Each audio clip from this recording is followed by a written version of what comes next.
también benigno, ¿no? Pueden aparecer en personas sanas y muchas veces pueden estar asociados al consumo de algún tipo de bebidas estimulantes, café o alcohol, ¿no? O inclusive puede darse en algunas situaciones, en algunas personas, en el tema de ansiedad o de estrés, ¿no? Pero también puede aparecer en personas con un corazón, digamos, con afecciones cardíacas, que generalmente dilataciones auriculares o estados, digamos, de una alta descarga de catecolaminas que pueden llevar a que aparezcan estas activación prematura fuera del nodo sinusal que se conocen como extrasístoles auriculares. Electrocardiográficamente, ¿cómo podemos ver una extrasístole auricular? La podemos apreciar como la presencia de ondas P prematuras. Permítanme poner la opción puntero,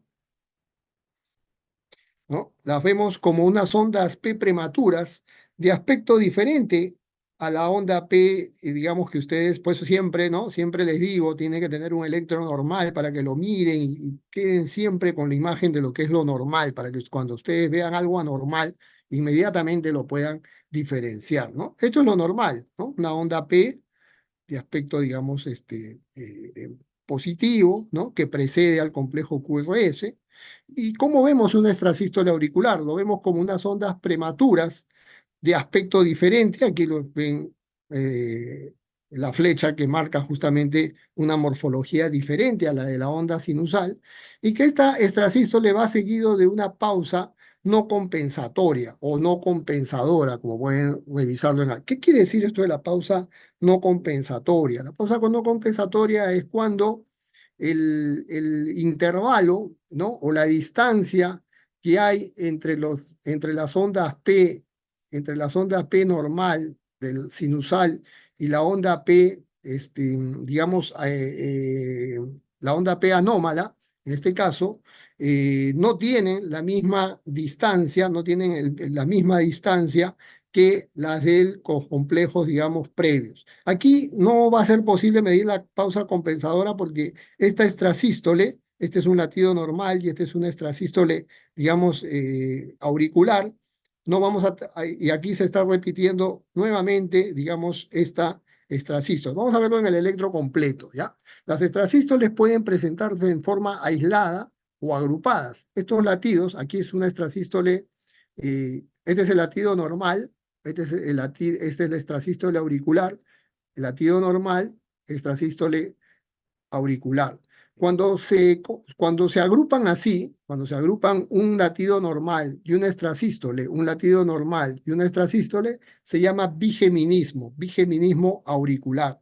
También, a veces, ustedes van a encontrar que viene una extrasístole, o perdón, viene un latido normal y se agrupan dos extrasístoles, ¿no? Entonces, eso se llama dupleta auricular, ¿no? Dos extrasístoles auriculares juntas, ¿no? O pueden haber también tripletas auriculares, ¿no? Hay una serie de combinaciones cuando se agrupan. Esto lo vamos a desarrollar con más calma en la práctica, en donde vamos a ver también algunos electros de cuando las extrasístoles se agrupan, ¿ya? Aquí, en este trazado, sí vamos a poder apreciar un poquito más claramente, ¿no? Una secuencia mayor. Miren ustedes, ¿no? Cómo viene aquí el, el latido, ¿no? La distancia que hay de aquí a aquí, ¿ya? Esta distancia que hay de aquí a aquí, que son de los dos latidos normales, y aparece un latido precoz, ¿no? Esto es lo que llamamos esta activación, que no se da en el nodo sinusal, se da, como hemos dicho, fuera del nodo sinusal, y que ustedes ven que si nosotros medimos estas distancias, ¿no? Medimos esta distancia, no es la misma distancia que hay entre esta y este de aquí.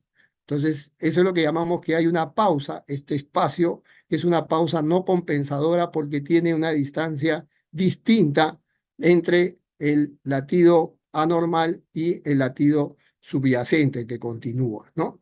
Y así podemos ver otra extrasístole, como ven aquí, ¿no? Otra extrasístole, todas están marcadas, miren cómo se meten esta es la distancia normal. Aquí debería, si nosotros respetáramos esta distancia, 1, 2, 3, el siguiente latido debería ser 1, 2, 3, aquí, ¿no? El latido normal. Sin embargo, miren, aparece este latido que se interpone entre la digamos, eh, la frecuencia normal, ¿no? Entonces, estas son las extrasístoles auriculares. Son de morfología, generalmente tienen un QRS estrecho, como ustedes ven, y de una morfología, de una forma muy similar al latido normal, ¿no? Como ustedes ven, son muy similar al latido normal. QRS estrecho, con una onda P anómala, a veces esta onda P no es visible, como en este caso, aquí era un poquito más clara la presencia de la onda P anómala, ¿no? A veces no es fácilmente que se visualice, ¿no? Entonces, estas son las extrasístoles auriculares. Generalmente, como les dije, no tienen, generalmente la mayoría tienen digamos, un contexto clínico benigno, ¿no? Frente a lo que vamos a ver ahora, que son las extrasístoles ventriculares, ¿ya? Las extrasístoles ventriculares son latidos prematuros que se originan en, en los ventrículos, ¿ya? Y que generalmente están asociados con el aumento de la edad y con cardiopatía estructural. Aquí sí, generalmente las extrasístoles ventriculares desde el punto de vista clínico tienen una, digamos, una mayor, eh, tienen un mayor, digamos, preocupación desde el punto de vista clínico porque pueden estar asociados a temas como isquemia, pueden estar asociados a temas como eh, valvulopatías, ¿no? Dilatación de cavidades, en fin, pueden aparecer dentro de situaciones de cardiopatía estructural, ¿no? Y también asociados a aumento de la edad. ¿Cómo se manifiestan las extrasístoles ventriculares? Generalmente el paciente lo va a referir como palpitaciones, ¿no? Doctor, siento que me salta el corazón. O otros van a decir, doctor, siento que mi corazón late y llega un momento como que se para, ¿no? Y después tú hace y vuelve otra vez a latir, ¿no? Esa sensación como de que se detiene el latido. Generalmente aumentan con el esfuerzo. Generalmente cuando la persona con extrasístoles ventriculares hace esfuerzo físico, hace ejercicio, pueden aumentar, ¿no? Pero sí, la persona, digamos, después del esfuerzo físico, ¿no? Eso nosotros lo reproducimos generalmente en una prueba que se llama la prueba de esfuerzo, ¿no? En donde lo sometemos al paciente a un esfuerzo físico y vemos cómo se van muchas veces incrementando estas extrasístoles ventriculares. Sin embargo,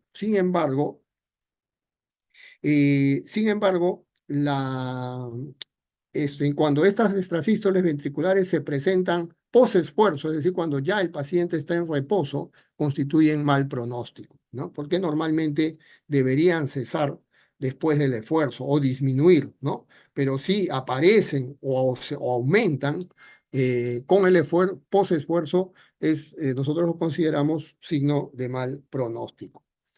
¿Cómo vamos a encontrar en el electro las extrasístoles ventriculares? Miren, acá está marcada la flecha, ¿no? De esta extrasístole y vamos a tener una, una extrasístole aquí, una extrasístole ventricular que ustedes van a ver con un QRS ancho mayor de 0,12, ¿ya? Un QRS ancho mayor de 0,12. No está precedido por onda P, aquí sí no vemos ondas P, y que va a también tener trastornos de la repolarización, ¿no? Como ven ustedes, no hay pues un segmento ST normal, ¿no? Y tienen una onda T de polaridad opuesta al QRS. Aquí van a encontrar una onda T positiva que es opuesto a la negatividad del complejo QRS. Y a diferencia de la extrasístole auricular, las extrasístoles ventriculares sí tienen pausa compensatoria, ¿ya? Tienen una pausa compensatoria, ¿ya? Que se llama también la pausa en algunos textos extrasistólica, ¿ya? Si ustedes miden la distancia de aquí para acá, van a encontrar 1, 2, 3 cuadraditos y medio, ¿no? Acá 1, 2, 3 cuadrados y medio aquí, ¿no? Justo acá debería caer el latido, digamos, normal. Si no hubiera esta extrasístole, debería caer más o menos por acá el latido, acá donde está marcado el inicio del azul.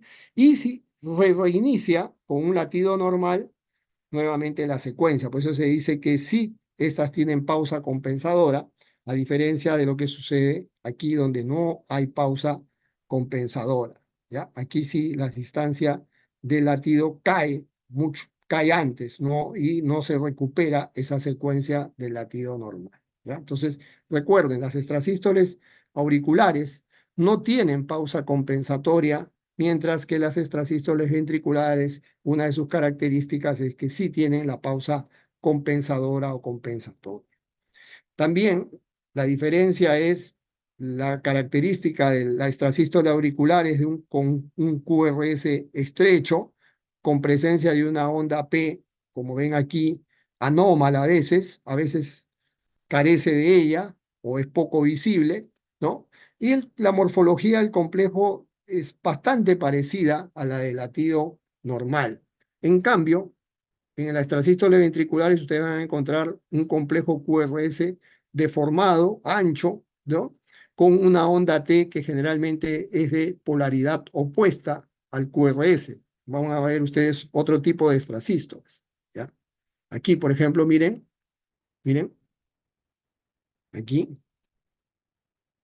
Ven, extrasístole no tiene onda P, el complejo QRS es ancho, ¿no? El QRS es ancho y deformado, ¿no? Miren, la onda T aquí es de polaridad opuesta al QRS. Aquí el QRS es positivo y la onda T está negativa.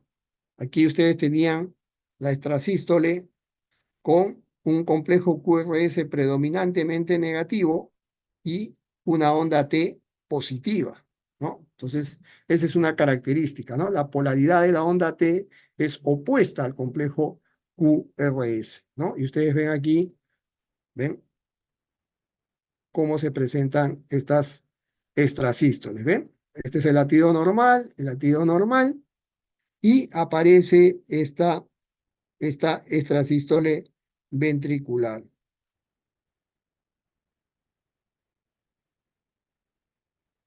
Muy bien. Entonces, aquí tienen, ¿no?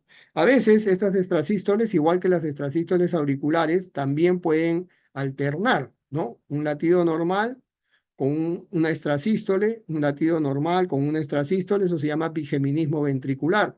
O pueden haber dos extrasístoles ventriculares juntas y eso da origen a lo que llamamos las dupletas ventriculares. Y cuando se agrupan tres o más, tres extrasístoles o más, ya hablamos de taquicardia ventricular.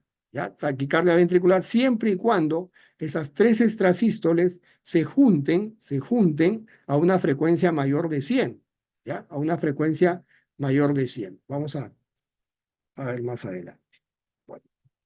Entonces, ahora sí vamos a entrar un poco al tema de las taquiarritmias, ¿no? Las taquiarritmias constituyen uno de los motivos más frecuentes de acudir a la emergencia.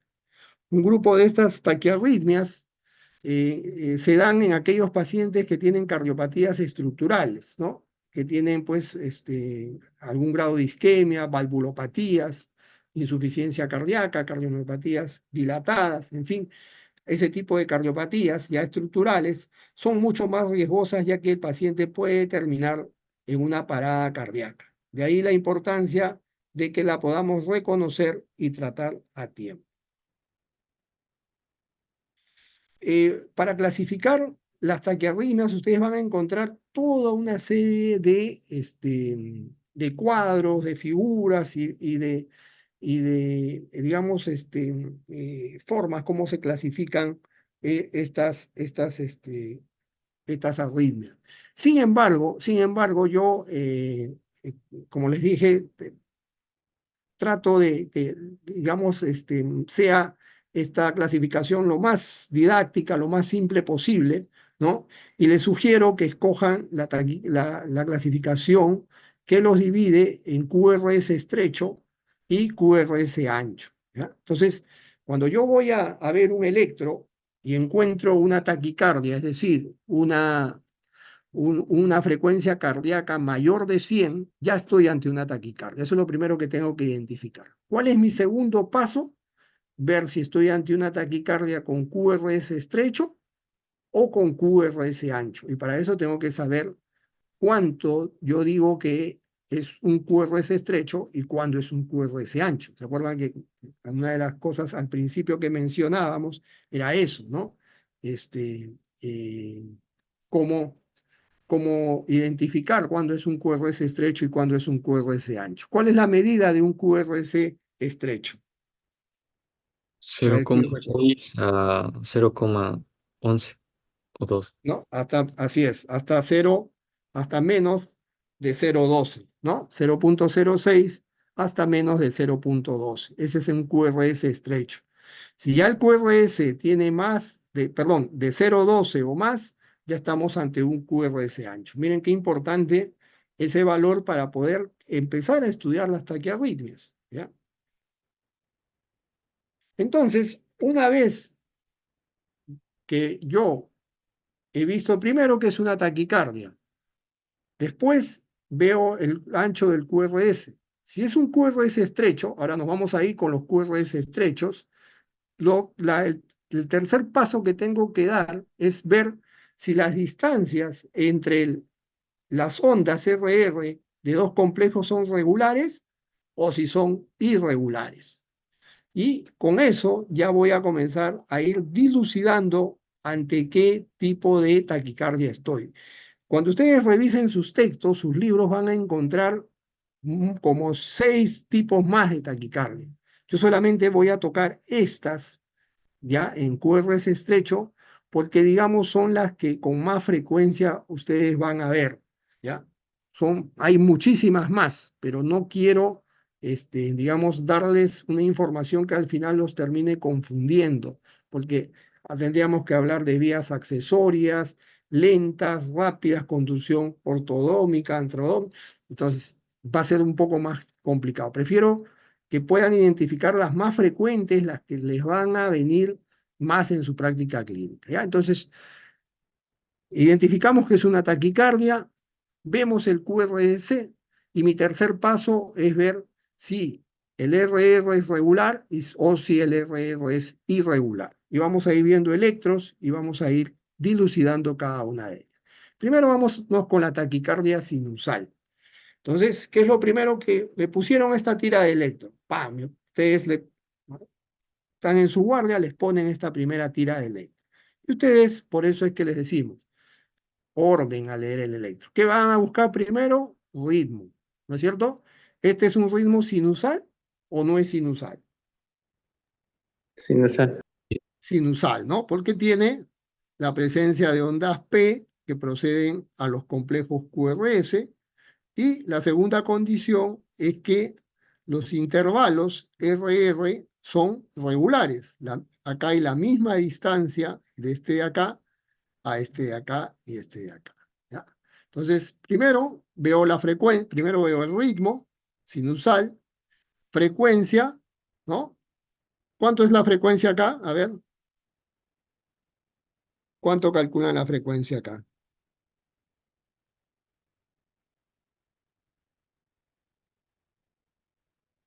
130. 130, ¿no? Muy bien, 130 aproximadamente. Y lo que tengo que ver, la tercera opción es si es una taquicardia con QRS estrecho o con QRS ancho. ¿Esta es una taquicardia con QRS estrecho o QRS ancho? Estrecho. Estrecho. Estrecho, Estrecho. ¿no? Entonces, ya ahí voy situando, me voy encaminando a mi diagnóstico, ¿ya? Y entonces, las taquicardias sinusales o la taquicardia sinusal se caracteriza por esas condiciones que le he venido mencionando, ¿ya? Es una taquicardia con QRS estrecho, ritmo regular y que tiene la, digamos, propiedad de que ustedes ven la onda P, ¿ya? La onda P, ven la onda P. ¿Ya? Y esa es la taquicardia sinusal. Simple y sencillamente es una taquicardia de QRS estrecho, de ritmo regular, que lógicamente va a una frecuencia mayor de 100. Clínicamente, ¿a qué se debe la taquicardia sinusal? Hay un sinnúmero de causas, acá les he puesto algunas: un paciente anémico, un paciente con hipertiroidismo que desarrolla pues a veces lo que llamamos la tormenta tiroidea, problemas de sepsis, ¿no? Deshidratación, la actividad física, todo esto nos puede desencadenar una taquicardia sinusal. Clínicamente, ¿me debo preocupar? ¿Es algo grave? No, no amerita, digamos, una preocupación desde el punto de vista clínico, porque esto lo voy a solucionar si yo trato la causa de fondo. Si mi paciente está anémico, le normalizo los valores de hemoglobina, la taquicardia va a desaparecer, ¿no? Si pasa su crisis tiroidea también, ¿no? Si disminuyo o elimino el foco séptico o baja la fiebre, va a disminuir la frecuencia cardíaca, ¿no? De esa taquicardia sinusal y así, ¿no? Si enfrentamos la causa que origina, voy a desaparecer o voy a, digamos, a reducir esta taquicardia sinusal. Entonces, ya tenemos ahí un caso, ¿no? Taquicardia sinusal. Ahora vamos con lo siguiente. Vámonos. Entonces, ahí tienen otra tira. ¿Qué es lo primero que tengo que ver? Ritmo. Ritmo. ¿Ya? ¿Ven onda P o no ven onda P? Eh, La no, verdad, no no ven sé. onda P. No se visualiza la onda P, ¿no es cierto? Muy bien. ¿Qué más tenemos entonces? ¿A qué frecuencia está?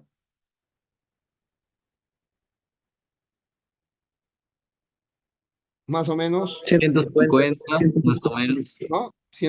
Sí, 150, 160, ¿no? Es una taquicardia. Ni hablar. Ya ese es mi primer, ¿no? Estoy ante una taquicardia. ¿Qué es lo segundo que tengo que ver?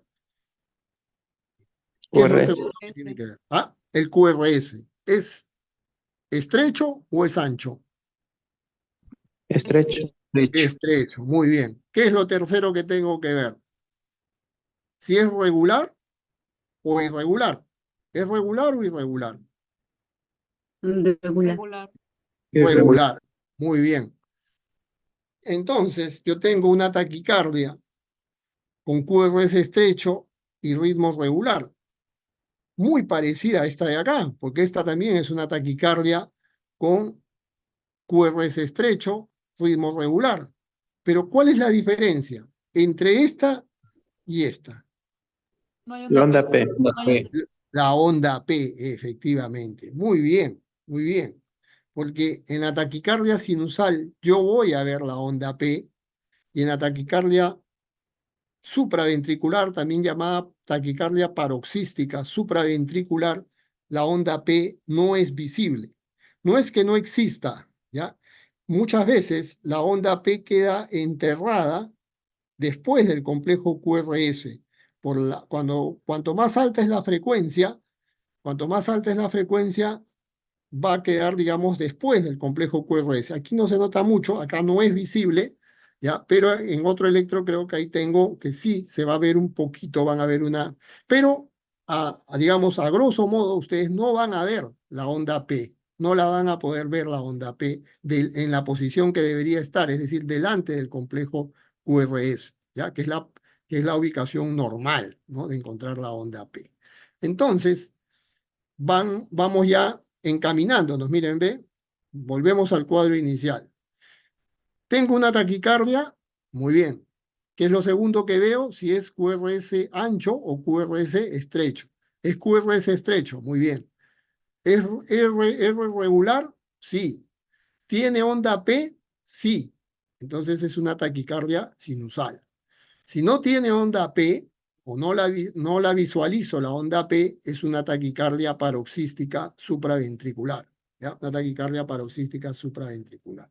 Dentro de las taquicardias paroxísticas supraventriculares hay 3 o 4 subdivisiones. No las estoy nombrando porque no quiero, digamos, entrar, digamos, en un terreno un poco más complejo. Por lo menos quiero, porque hay variantes dentro de esta taquicardia supraventricular.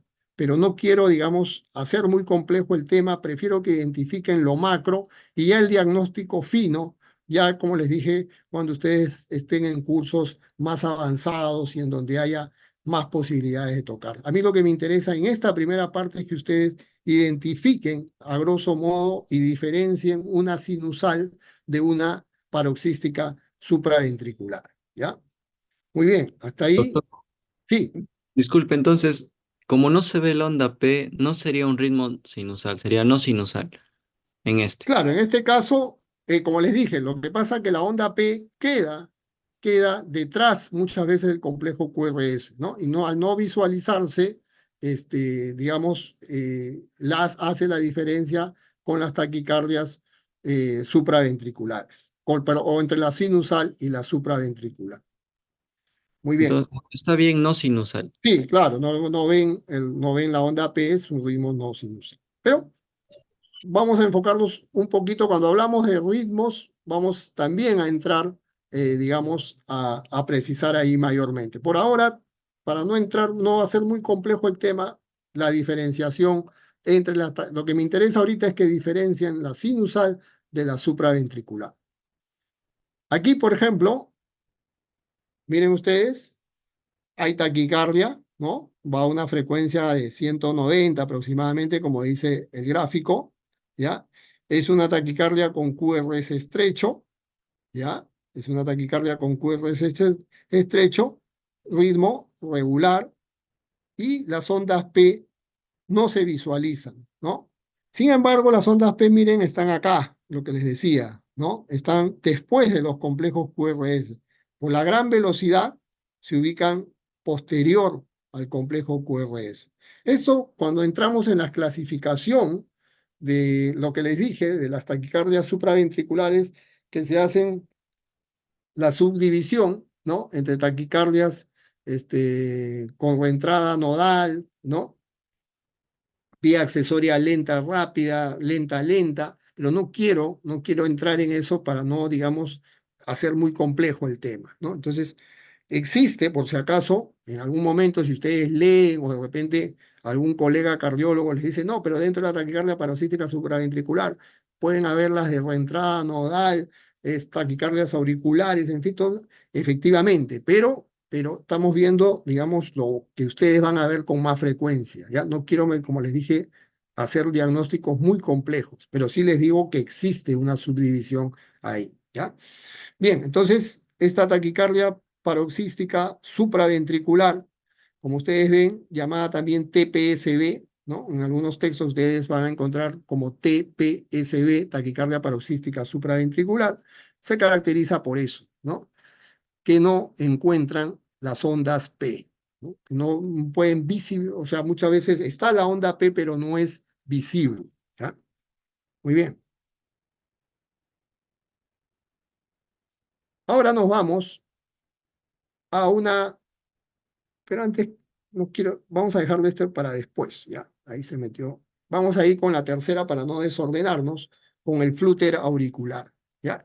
El flúter auricular también es una arritmia que se caracteriza porque se produce en lo que llamamos focos ectópicos. Todo aquel impulso que se produzca fuera del nodo sinusal, que es donde normalmente se debe producir, iniciar el impulso eléctrico, se considera un foco ectópico, ¿no? Y el flúter es justamente una arritmia que se caracteriza también por eso, ¿no? Por la producción del impulso en focos ectópicos. Generalmente se produce un circuito o un círculo de reentrada rápida en un tejido cerca a la válvula tricúspide, ¿no? Entonces, ahí generalmente es el foco de este flúter auricular, ¿no? El flúter auricular va a tener una característica de tener una frecuencia auricular, esta de aquí, ¿ya? Estas ondas que nosotros las vamos a llamar las ondas F, ¿ya? Que tienen la configuración en dientes de sierra. ¿Se acuerdan de esas del serrucho, ¿no? Este instrumento que usan los carpinteros, ¿no?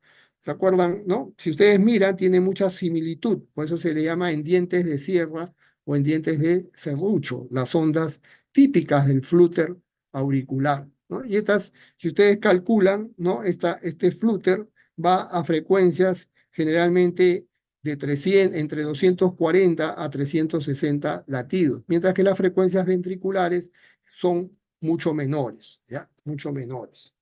Entonces, ¿qué caracteriza este flúter auricular? Justamente la presencia de estas ondas, ¿ya? Que son las llamadas ondas F o también conocidas como dientes de sierra. ¿Ya? Es una taquicardia con con QRS estrecho y ritmo regular. Las distancias que ustedes ven aquí son las mismas, es un ritmo regular. Ahora, en el diagnóstico más fino, ustedes van a encontrar los que llaman los cocientes de conducción, ¿no?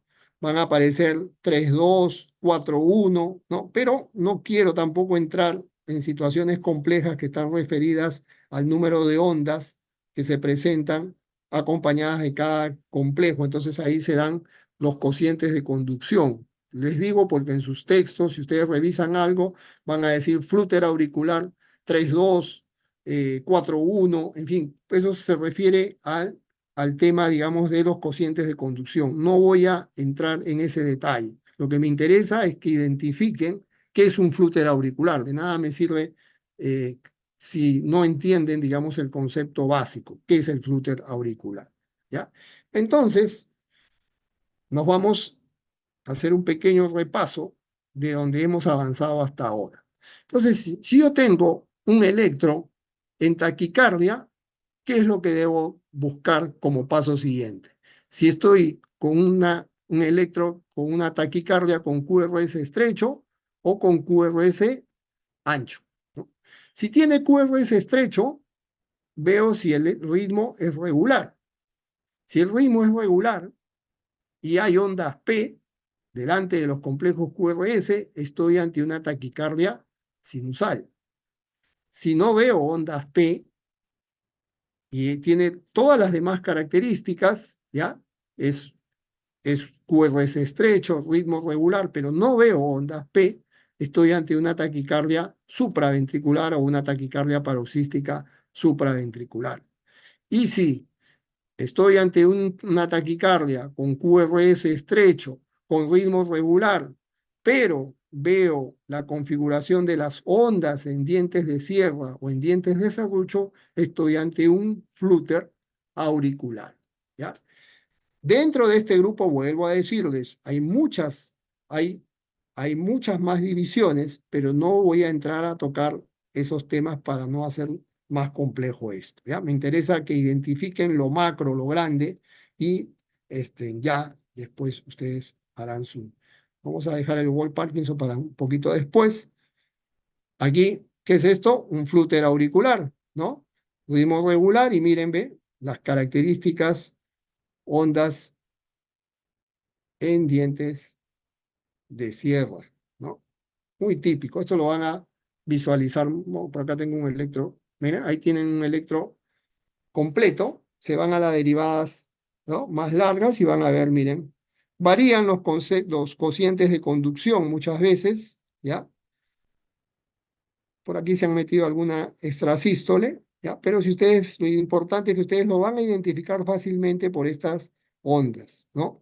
Ondas en dientes de sierra, ¿no? Características del flúter auricular, ¿ya? Características del flúter auricular. A veces hay un diagnóstico por ahí más fino, bueno, todavía no hemos llegado ahí, pero se los voy a mencionar, ¿ya? Entonces, ubicados, ¿no, chicos? Tengo una taquicardia, mirar si es QRS estrecho o QRS amplio. Si es QRS estrecho, miro si es el ritmo, el RR es regular o irregular. Si es regular y veo onda P, taquicardia sinusal. Si no veo onda P, taquicardia paroxística supraventricular. Y si veo ondas en dientes de serrucho, es un flúter auricular.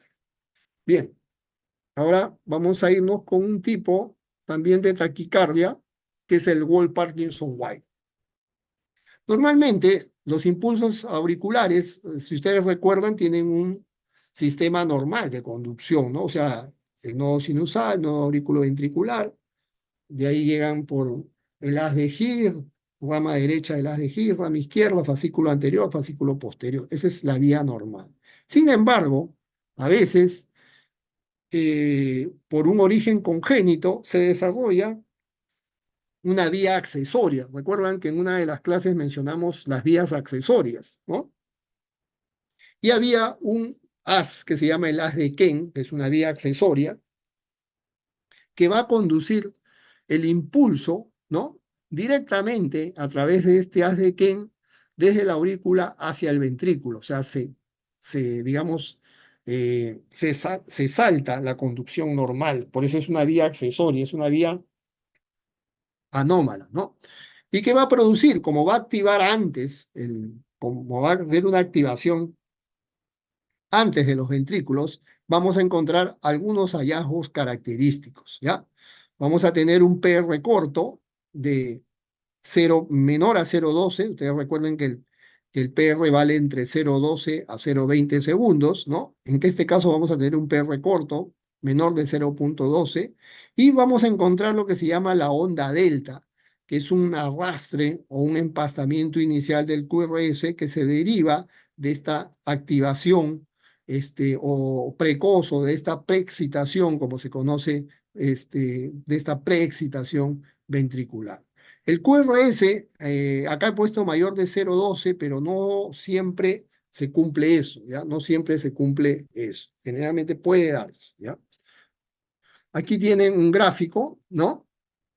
Esto es lo que pasa normalmente, ya hemos dicho, el nodo sinusal, activación de las aurículas, llegada a la estación del nodo aurículo ventricular, el impulso eléctrico normalmente va a viajar por la rama derecha, por la rama izquierda, fibras de Purkinje. Pero miren lo que pasa, ¿no? Miren lo que pasa cuando se establece una vía anómala, ¿no? En este caso, el haz de Kent, ¿no? Se establece una vía eh, anómala por la cual va a viajar el impulso y se va a formar lo que nosotros llamamos los circuitos viciosos, ¿no? Que van a hacer que esta taquicardia digamos, se perpetúe, ¿ya? Se perpetúe, ¿ya? Entonces, esto, esto, esto tiene, digamos, consecuencias en desencadenar estas taquiarritmias. Y aquí van a ver lo que en el electro vamos a apreciar. Miren ustedes, van a apreciar un PR corto, ¿no? Un PR muy corto, y miren esta muesca, esta suerte de muesca, que ustedes más la van a ver en las derivadas precordiales, ¿ya? Y en las derivadas 1 y ABL, ¿ya? Van a encontrar en las derivadas, generalmente las derivadas izquierdas, B5 y B6, miren esta muesca que se llama la onda delta, ¿ya? Entonces, cuando ustedes encuentran un PR corto y onda delta, están ante un Wall-Parkinson-White, que es un tipo de arritmia que se debe porque el impulso viaja por una vía accesoria, que es el haz de Ken, ¿ya? Ese es un poco, en resumen, lo que es el Wall-Parkinson-White, ¿ya? ¿Es una arritmia de cuidado? Sí, es una arritmia que si, digamos, y se detecta generalmente en jóvenes, ¿no? Se detecta mucho en jóvenes. Los fármacos más utilizados son la procainamida, también la propafenona, acá en Perú, procainamida, propafenona, que son los fármacos más indicados. Están contraindicados la digoxina y los bloqueadores de canales de calcio, porque los bloqueadores de canales de calcio tipo diltiazem y verapamilo, porque recuerden que los otros bloqueadores de calcio, como amlodipino, nifedipino, no tienen acción sobre el nodo aurículo-ventricular, ¿ya? El diltiazem y el verapamilo sí actúan sobre el nodo aurículo-ventricular, lo bloquean, y si bloquean el nodo aurículo-ventricular van a favorecer porque el impulso va a terminar viajando por la vía accesoria, es decir, por la vía anómala. Yo bloqueo el nodo aurículo-ventricular, entonces lo que voy a hacer es favorecer que el impulso se vaya todo por la vía accesoria. Entonces, como vieron ustedes en este gráfico, se va a favorecer a la vía anómala, ¿no es cierto? Y entonces se va a aumentar la taquiarritmia, ¿no? Por eso hay que tener mucho cuidado cuando enfrentamos un Wall-Parkinson-White, porque tenemos que tener cuidado con los fármacos que vamos a administrar, ¿ya? Se los menciono porque es una arritmia que sí, sí la pueden encontrar. Muy bien. Nos vamos ahora Nos vamos a la otra parte del cuadro, que es esta de acá. ¿Ya? Ahora, ¿qué pasa? Ya hemos visto cuando el RR es regular. Podemos tener taquicardia sinusal, si veo onda P, si no veo onda P, taquicardia supraventricular, y si está las ondas en dientes de sierra, estoy ante un flúter auricular. Ahora nos vamos con las irregulares, ¿ya? Con las irregulares hay dos importantes. La fibrilación auricular, que es una de las arritmias que ustedes van a ver con más frecuencia, y la taquicardia auricular multifocal. ¿Ya? Esas son las dos que vamos a ver dentro de las arritmias irregulares. ¿Ya? La fibrilación auricular es una arritmia que se origina también en múltiples marcapasos ectópicos auriculares, es decir, fuera del nodo sinusal, y estos, a diferencia del flúter, que recuerdan ustedes estaba más cerca de la válvula tricúspide, esta está más cercano a las venas pulmonares. Se caracteriza por tener un ritmo irregular, ¿ya? En donde tampoco vamos a ver ondas P, no vamos a poder visualizar las ondas P, es un ritmo de fibrilación auricular, y vamos a encontrar la presencia de ondas F, que ustedes ven que está graficado con letra minúscula, a diferencia de las ondas F del flúter, ¿no? Del flúter, por ser unas ondas F más gruesas, ¿no? Por eso eran F mayúsculas. En cambio, estas que ustedes aprecian acá son ondas muy finas, muy delgaditas, ¿no? Y que caracterizan a la fibrilación auricular, ¿ya? Miren ustedes, miren, tienen que identificar y familiarizarse mucho con esta arritmia porque es muy frecuente, sobre todo en pacientes con valvulopatía mitral, pacientes mayores de 65, 70 años, ya hay un gran porcentaje que comienzan a tener fibrilación auricular, ¿no? Entonces, miren ustedes, la distancia de aquí para acá, ¿no? Es casi similar a esta, pero de aquí para acá, miren, se acorta, se vuelve a alargar, se vuelve a cortar, se vuelve a alargar, se acorta, se alarga, es completamente irregular. Esa es la característica de la fibrilación auricular. Van a encontrar una taquicardia, ¿ya? Una taquicardia con QRS estrecho, ¿ya? Con QRS estrecho, pero con ritmo irregular. Y la presencia, no van a ver onda P y la presencia de ondas F finas, ¿no? Ahora, ¿cómo calculo la frecuencia aquí? Ahí entramos con el método de los 6 segundos. ¿Recuerdan? Yo tengo que contar cuántos cuadrados tengo que contar en el electro para tener 6 segundos. 30 cuadrados. 30 cuadrados grandes, efectivamente, ¿no? Ustedes cuentan 30 cuadrados grandes, o sea, esto así, acá, ¿no? Estos cuentan 30 cuadrados grandes, aquí no los hay, ¿no? Aquí no los hay. Y después vamos a suponer, bueno, 1, 2, 3, 4, 5, 6, 7, 8, 9, 10, 11, 12, 13, 14, 15, 16, 17, 18, 19, 20, 21, 22, 23. Bueno, nos faltaron pues unos 7 cuadraditos, ¿ya? Supongamos entonces que tengamos aquí los 30 cuadrados. ¿Qué hago yo? Cuento cuántos complejos QRS hay en esos 30 cuadrados, ¿no? 1, 2, 3, 4, 5, 6, 7, 8, 9. Pongamos que haya unos 3 más en lo que resta. 2, 3 más, ¿no? 12 cuadrados perdón, 12 complejos QRS en los 6 segundos, ¿no? Que me han dado los 30 cuadrados, lo multiplico por 10 para hacer el minuto, ¿no? Serían 12 por 10, sería una frecuencia cardíaca de 120, ¿ya? Tendría que ser una frecuencia cardíaca de 120, ¿ya? Vamos a ver, acá creo que tengo, ¿dónde no puse un electro? Qué raro. Ya, no importa, para la clase ahí les voy a poner para el PPT de la clase les voy a poner un electro completo y ahí les voy a marcar, ¿ya? Cuando les envíe el PPT de la clase, no sé qué pasó, que tenía un electro completo de fibrilación auricular. Bueno, ya, entonces cuentan en los 30 cuadrados, ¿no? ¿Cuántos complejos QRS hay? Y lo multiplican por 10. Y de esa manera, porque aquí no pueden aplicar la regla que ustedes saben de contar los cuadraditos grandes ¿no? O los pequeños, sí. O si no, puede ser con 3 segundos y multiplicarlo por 20. No, eh, tenemos que buscar el mayor grado de exactitud porque recuerda que este es un ritmo muy irregular, ¿ya? Lo aconsejable es contar mínimo en 6 segundos, ¿ya? Mínimo en 6 segundos y multiplicar el número de complejos. Sí hay algunos textos que dicen que se puede hacer eso, 3 segundos por 20, pero como te digo, si hay la posibilidad, tienes en el electro un trazado que te permita contar los 6 segundos, yo te recomendaría que lo hagas. Si tienes un trazado corto, de repente no hay una derivada larga, ¿no? No tiene una derivada, no hay un D2 largo, entonces ahí sí podrías aplicar esto, de qué me dices, ¿no? Mi sugerencia es que cuanto más puedas contar en los 6 segundos, sería lo ideal. Pero como tú dices, si es que no hay esa posibilidad porque no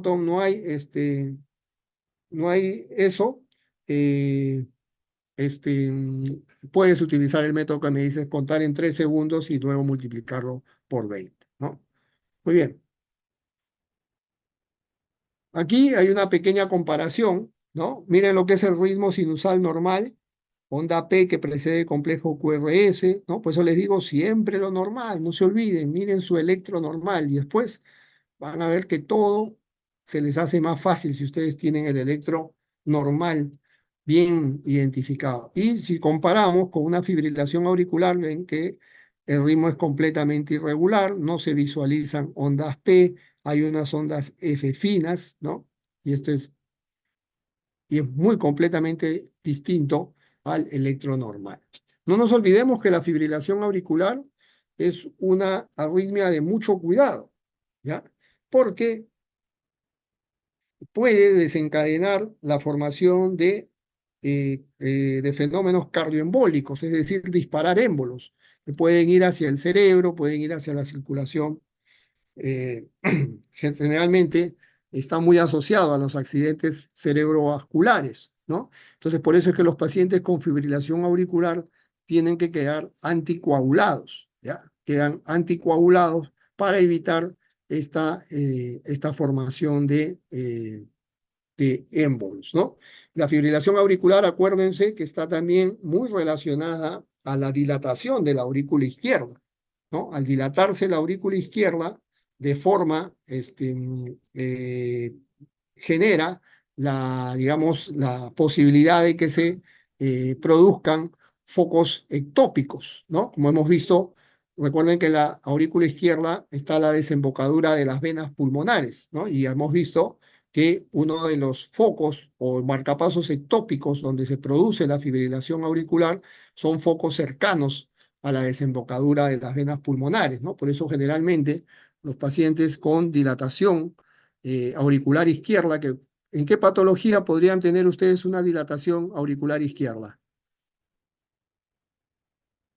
Un crecimiento de la aurícula izquierda. ¿En qué patología pueden tener eso? En estenosis, Muy tricuspide. bien, ¿no? En una estenosis mitral, ¿no es cierto? Una estenosis mitral, la válvula mitral no apertura bien, sobrecarga de presión y de volumen en la aurícula y un crecimiento o una dilatación de la aurícula izquierda, ¿no? Y eso puede favorecer la aparición de focos ectópicos cercanos a a la desembocadura de las venas pulmonares y desencadenar fibrilación auricular, ¿no? Y fuentes de probables cardioembolismo, ¿no? Y una complicación de ellas es el accidente cerebrovascular, ¿no? Ven cómo vamos integrando poco a poco. Entonces, tenemos esta arritmia que es la de asociada a ritmo irregular, de QRS estrecho y ritmo irregular. Y la otra importante es la taquicardia auricular multifocal. La taquicardia auricular multifocal también es una taquiarritmia, ¿ya?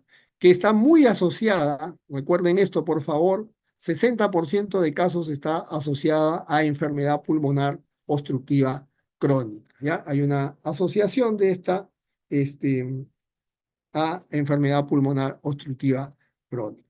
Tiene una característica, por eso se llama taquicardia auricular multifocal. ¿ya? Porque también pueden encontrar taquicardias auriculares unifocales, ¿ya? Que están comprendidas dentro de los grupos que le digo de arritmias, que no he querido tocar mucho porque le dije que el tema era complejo, ¿no? Entonces, esta sí es una de las que quiero que recuerden porque está asociada a algo que vemos con mucha, que podemos ver con algo de frecuencia, que son enfermedades pulmonares obstructivas crónicas, ¿no? Miren la característica de la taquicardia auricular multifocal, ¿ve? Esta onda P tiene onda P, pero miren, esta no es igual a esta, y inclusive pueden aparecer ondas P invertidas, ¿no? O sea, no solamente cambian la morfología, sino también pueden ser ondas P invertidas, ¿no? Y eso se debe a que se producen de distintos focos, ¿no? Ectópicos a nivel de las aurículas, por lo cual la onda P va a tener diferentes morfologías, es decir, esta taquicardia dispara o se origina de múltiples focos, ¿no? De múltiples focos ectópicos dentro de la aurícula, ¿ya? Van a tener un RR, como ustedes ven, irregular, ¿ya? Es un RR irregular y se caracteriza por la presencia de ondas P. Voy a tener ondas P, pero de distintas morfologías, generalmente tres o más tipos de morfología. Entonces, vamos a revisar un poquito nuestro cuadro, en lo que hemos avanzado, y para irnos situando, ¿no? Entonces, tienen su trazado de electro, identifican una taquicardia, más de 100. Listo, ya estoy ante una taquicardia. ¿Qué es lo segundo que tengo que ver? Si mi taquicardia es con QRS estrecho o QRS ancho. Ya vamos a hablar de las de QRS ancho. Ahorita me tocó una taquicardia con QRS estrecho, que tengo que ver si es un RR regular o es un RR irregular. Si el RR es regular y veo ondas P, ¿no? Veo ondas P, estoy ante una taquicardia sinusal. Si no veo ondas P, no son visibles o las visualizo detrás de los complejos QRS, es una taquicardia paroxística supraventricular. Y si veo ondas en dientes de sierra, ¿no? O en dientes de serrucho, es un flúter auricular, ¿ya? Si el RR es irregular y no hay ondas P, no hay ondas P y veo ondas F finas, estoy ante una fibrilación auricular. Pero si veo ondas P de distintas morfologías, de distintas formas, tres o más formas de, de ondas P, estoy ante una taquicardia auricular multifocal, ¿ya?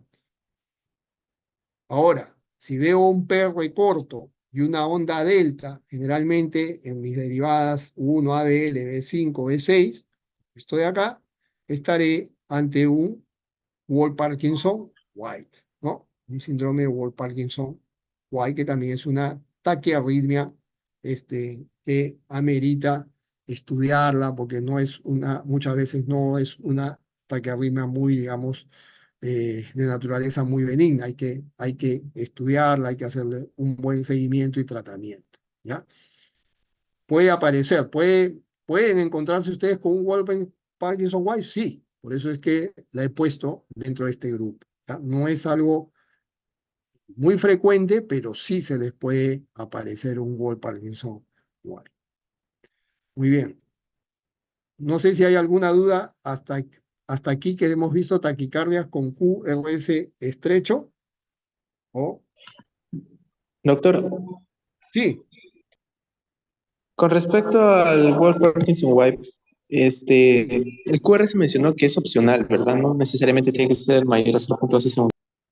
sí, a veces puede aparecer, digamos, en valor límite, a veces pero generalmente el QRS es de 0.12 o más, ¿ya? A veces está en el límite, a veces es mucho más claro el diagnóstico, pero a veces nos da la impresión que fuera un QRS estrecho porque a veces la forma está considerada, digamos, como un QRS ancho, pero a veces en la práctica se nos puede poner un poco al límite. Pero lo que sí es característico, miren, es el PR corto, ¿ya? PR corto y la presencia de onda delta, ¿ya? A veces, solamente ustedes encuentran el PR corto y no encuentran onda delta. Entonces, eso se llama también un síndrome de PR corto, ¿ya? Entonces, ese no es un Wolff-Parkinson-White, pueden tener un PR corto, ¿ya?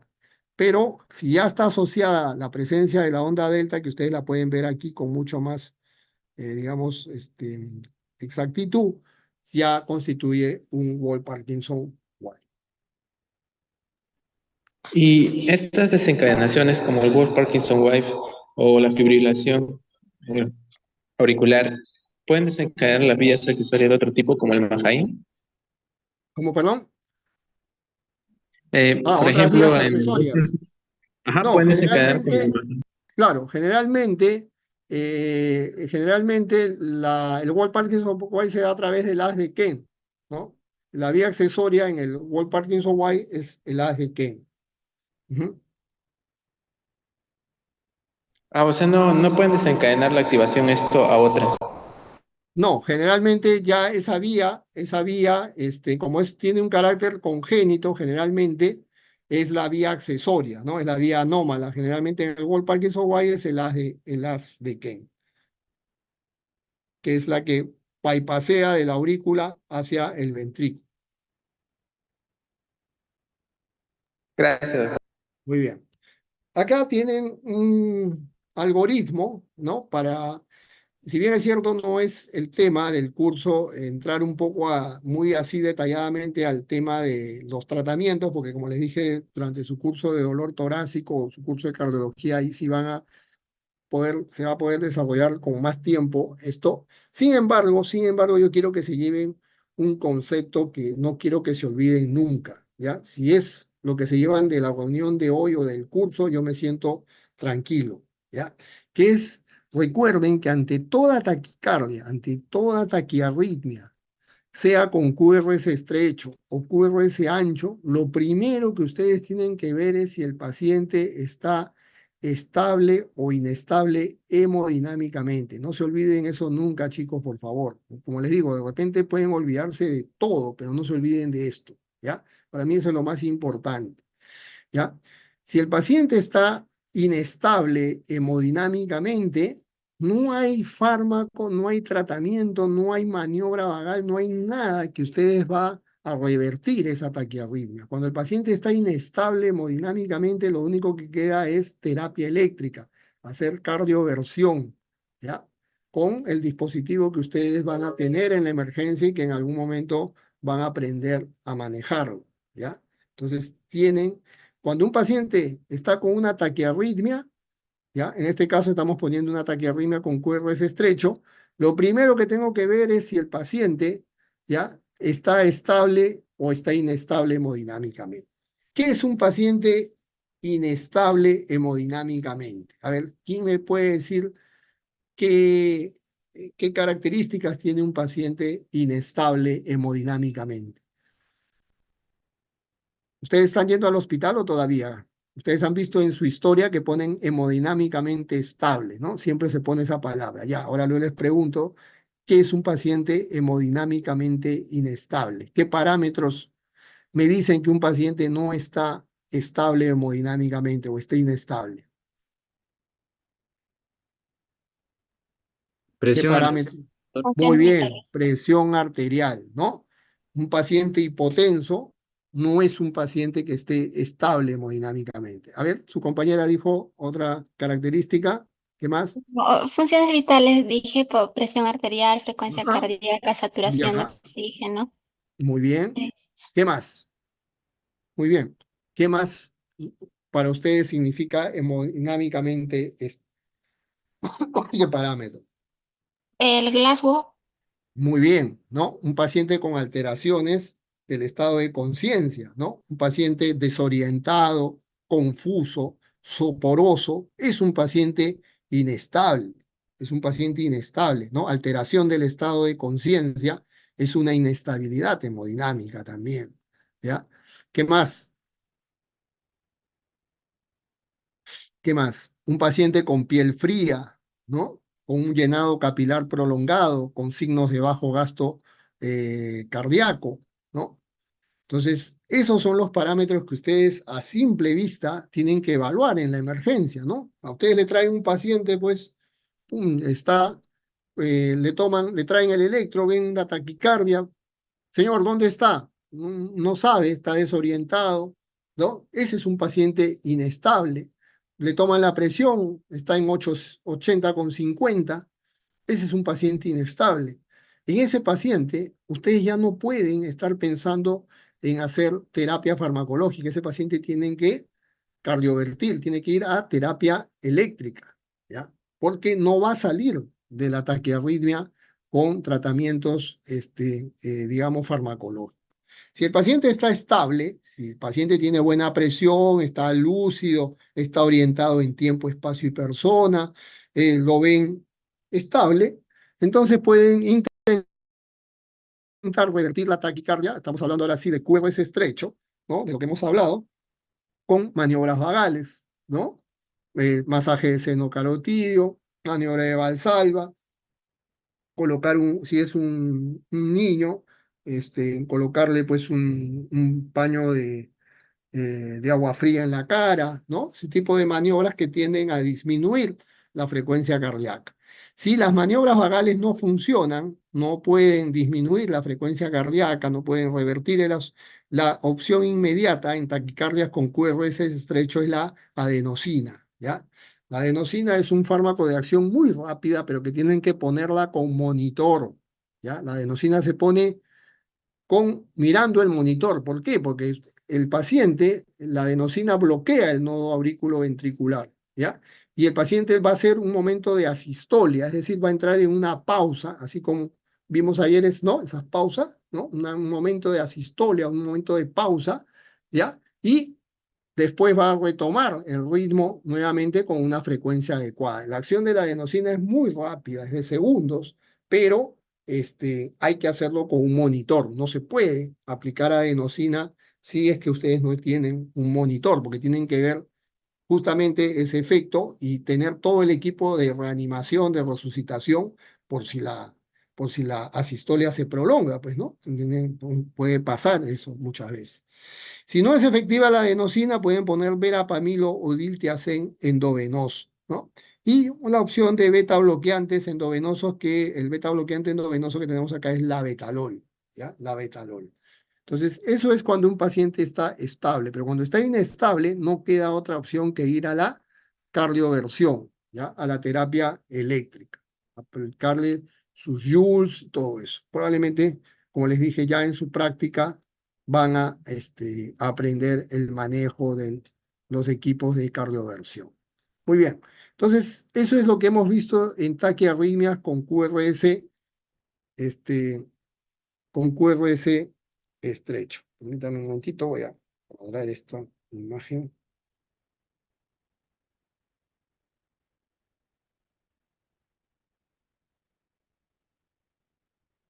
Muy bien, vamos a pasar ahora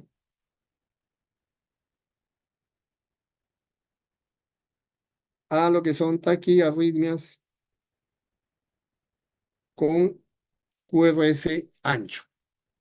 Aquí ya la medida del QRS cambia y vamos a ver taquiarritmias con con un QRS de 0,12 o más, ¿ya? Bueno, generalmente, aquí este tipo de taquiarritmias sí nos deben, digamos, preocupar, ¿ya? Generalmente, estas son taquiarritmias que pueden, digamos, fácilmente conducirnos a ritmos letales, ¿ya? Las taquiarritmias con QRS ancho se dividen en dos grupos. Las taquicardias ventriculares, taquicardia ventricular y taquicardia supraventricular con conducción aberrante. Pero quiero y por eso está marcado esto en negrita, ¿ya? El 90% de las taquiarritmias o de las taquicardias con QRS ancho son taquicardias ventriculares y solamente un 10% son taquicardias supraventriculares con conducción aberrante. Ustedes dirán, ¿y cómo diferencio una taquicardia ventricular de una taquicardia supraventricular? Hay lo que nosotros llamamos los criterios de Brugada, o hay nuevos criterios también, hay nuevos criterios para diferenciar cuándo es una taquicardia ventricular y cuándo es una taquicardia supraventricular. Sin embargo, no voy a considerar esos criterios para diferenciar una taquicardia ventricular de una taquicardia supraventricular. Y ustedes dirán, ¿pero por qué? ¿Sí? Porque desde el punto de vista práctico, desde el punto de vista clínico, en la emergencia, ustedes tienen que enfrentar una taquicardia con QRS ancho como si fuera una taquicardia ventricular. ¿Por qué? Porque la proporción lo dice, ¿ya? 90% de las taquiarritmias con QRS ancho son taquicardias ventriculares y solamente un 10% son taquicardias supraventriculares con conducción aberrante. Y la otra razón, aparte de la frecuencia, es porque si yo trato una taquicardia ventricular como si fuera una taquicardia supraventricular con conducción aberrante, voy a, digamos, puedo terminar, digamos, complicando al paciente. En cambio, si yo hago un manejo general como si fuera una taquicardia ventricular y es una taquicardia supraventricular con conducción aberrante, no, digamos, yo tengo que asumir desde un principio por frecuencia que generalmente las taquiarritmias con QRS ancho son taquicardias ventriculares. En cardiología decimos que toda taquiarritmia con QRS ancho es taquicardia ventricular hasta que se demuestre lo contrario, ¿no? Entonces, en fines prácticos, es mejor manejarlas como taquicardias ventriculares.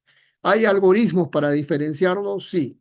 Ahí en la práctica les voy a poner de repente alguno, pero como les dije, desde el punto de vista práctico, los manejamos como taquicardias ventriculares.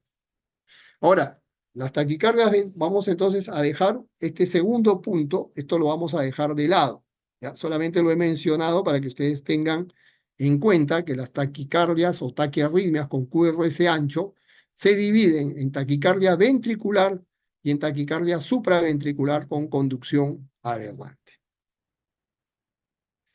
La taquicardia ventricular, entonces, la que vamos a hablar, porque es el 90% de las taquicardias con QRS ancho, las taquicardias ventriculares se pueden dividir en monomórficas, en polimórficas, y también hay otra clasificación que es en no sostenida, si la taquicardia dura menos de 30 segundos, y sostenida si su duración es mayor de 30 segundos. Y ustedes ya verán que esto lógicamente tendríamos que visualizarlo ya no en un trazado de electrocardiograma, ¿no? Sino que lo vamos a hacer en el estudio Holter. Ahí en la clase le agregué en una de las diapositivas, ya creo que ustedes, su delegada les ha compartido la clase de ayer en los PPT, les he agregado ahí qué es un Holter, ¿ya? Para que ustedes vean cómo se coloca el dispositivo, ¿no? Es un grabador que permite hacer el registro de las taquicardias sostenidas o no sostenidas, porque en un electrocardiograma comprenderán que es muy difícil que puedan calcular 30 segundos, ¿no? Muy bien. Otra forma de taquicardia con QRS ancho, bueno, digamos, otra taquiarritmia, no diría que es un con QRS ancho porque no se pueden identificar los complejos, en este caso es la fibrilación ventricular. Y aquí sí toco madera porque esto mata al paciente. ¿Ya? Esto sí mata al paciente inmediatamente y vamos a hablar de eso un poco más adelante, ¿no? Y con lo que ya le hemos conversado, la taquicardia supraventricular con conducción aberrante. Aquí de repente voy a corregir esto porque la fibrilación ventricular no está dentro de las QRS ancho, lo que nosotros le llamamos es una taquiarritmia, pero no QRS ancho, sino es una taquiarritmia comprendida dentro del grupo, digamos, de las arritmias letales, ¿no? Que pueden provocar la muerte del paciente. Las taquicardias ventriculares generalmente van a un ritmo mayor a 100 latidos por minuto, por eso son taquicardias, ¿no? Y generalmente ya hemos dicho que por tema de frecuencia, la taquicardia ventricular es la más común de las taquiarritmias con QRS ancho y también es de alta mortalidad, si el paciente entra en inestabilidad hemodinámica. Ya hemos hablado de lo que es una inestabilidad hemodinámica en el paciente. Está muy asociada a isquemia, a valvulopatías, pueden aparecer también en algunas afecciones congénitas, ¿no? O en alteraciones electrolíticas graves, ¿no? O severas, ¿no? Casos de hipopotasemia o hiperpotasemia graves, trastornos del magnesio, ¿no? Hipomagnesemia, situaciones que nos pueden llevar a desarrollar taquicardia ventricular, ¿no? La taquicardia ventricular monomórfica, ya vamos a hablar de lo que es una taquicardia ventricular monomórfica, está originada por circuitos de reentrada anormales, ¿ya? Los mecanismos, la mayor parte de taquicardia, de taquiarritmias en general, se producen por mecanismos o por circuitos de reentrada, ¿ya? Como les dije, el mecanismo de las arritmias ustedes en algún momento la van a estudiar en su curso, creo, de dolor torácico, y ahí sí vamos a analizar, o van a analizar con el docente que les toque, cómo son el mecanismo de las arritmias, y ustedes ahí van a ver pues que hay por pospotenciales precoces, pospotenciales tardíos, automatismo anormal, circuitos de reentrada, bloqueos unidireccionales. Son muchos los mecanismos cómo se pueden producir las arritmias. Pero como ustedes han visto, la mayor parte de las que hemos estudiado nosotros se producen por circuitos de reentrada, ¿no? Entonces, ahorita lo que se les debe quedar a ustedes es que la mayoría de taquiarritmias se produce por circuitos de reentrada, ¿no? Luego tenemos las taquicardias ventriculares polimórficas, que son causadas por anormalidades en la repolarización ventricular. Entre ellas, como les dije, anomalías electrolíticas, que pueden ser trastornos del potasio, trastornos del magnesio, y lo que también llamamos el síndrome cutelar, ¿no? O sea, por eso es que ustedes tienen que saber medir el QT, ¿ya? Para ver si hay un QT corto o un QT largo, ¿ya? Los QT tanto, y el QT corregido también, ¿no? Porque van a explicar mucho de las taquicardias. Entonces vamos a hablar ¿se acuerdan de este cuadrito?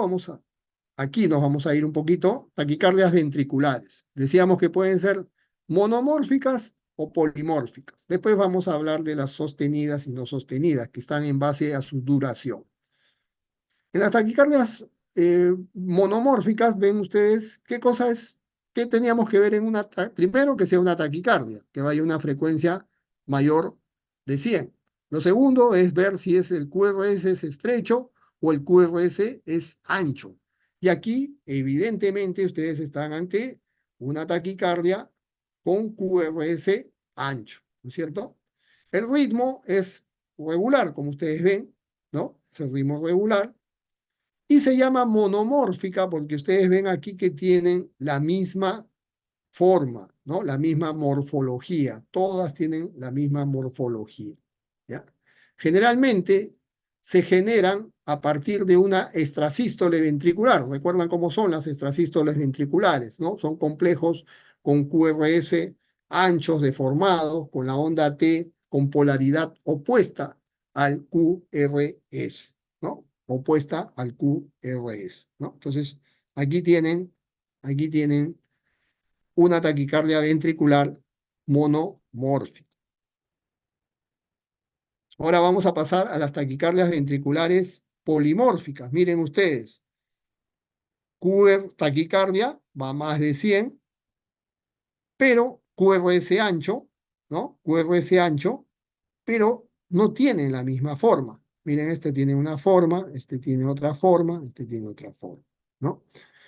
Y se dividen según el QT que las precede, ¿no? Se pueden dividir en taquicardias polimórficas con QT normal, ¿no? Se queda como el nombre de taquicardia ventricular polimórfica, pero hay una taquicardia ventricular polimórfica que es algo especial que se llama la torcida de punta, ¿ya? Si alguien sabe francés le va a salir mucho más bonita la pronunciación, pero nosotros la conocemos como torcida de punta, ¿ya? ¿Qué es una, miren, una taquicardia ventricular polimórfica, pero que tiene distintos giros, ¿no? Distintas formas que parece que van rotando dentro del, como un giro de distinto, por momentos se pone positivo, por momentos se pone negativo. Aquí tienen otros tipos de taquicardias ventriculares polimórficas. Si vienen precedidas de un QT largo, ¿no? Es una torcida de punta. Y otro dato importante es el trastorno electrolítico. Generalmente, acuérdense de eso, los trastornos del magnesio, la hipomagnesemia, también desencadena la torcida de punta, ¿ya? La torcida de punta, que es una taquicardia ventricular polimórfica, puede ser desencadenada por hipomagnesemia o está asociada a un QT largo, a un QT prolongado. Y esta es, digamos, la arritmia letal, la fibrilación ventricular, ¿ya? La fibrilación ventricular es una actividad eléctrica caótica, completamente desordenada, es un ritmo rápido, irregular, no se pueden identificar, como ustedes ven aquí, ondas P ni complejos QRS, son una suerte de un ritmo ondulante, ¿no? Y el paciente, generalmente está inestable hemodinámicamente, ¿no? Es la típica situación de aquel paciente que muchas veces muere en la vía pública, ¿no? Generalmente, ¿por qué?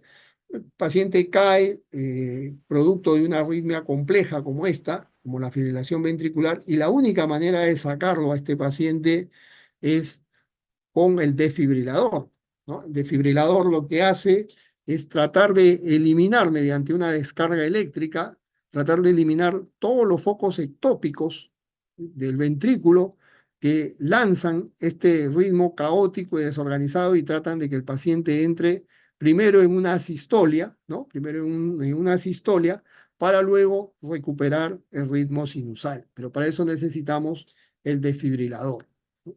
Muchas veces, mientras llega la ayuda, llega la ambulancia, porque las paradas cardíacas fuera del hospital, las paradas cardíacas extrahospitalarias, tienen pues unas tasas de mortalidad muy altas, ¿no? Muy altas respecto a las que pueden darse en el ámbito hospitalario, ¿no? Desgraciadamente es un ritmo letal que le llamamos de fibrilación ventricular, que si el paciente no recibe una desfibrilación precoz o un soporte vital básico inmediato, las tasas de fallecimiento son muy altas y eso desgraciadamente se da en el tema extrahospitalario sobre todo.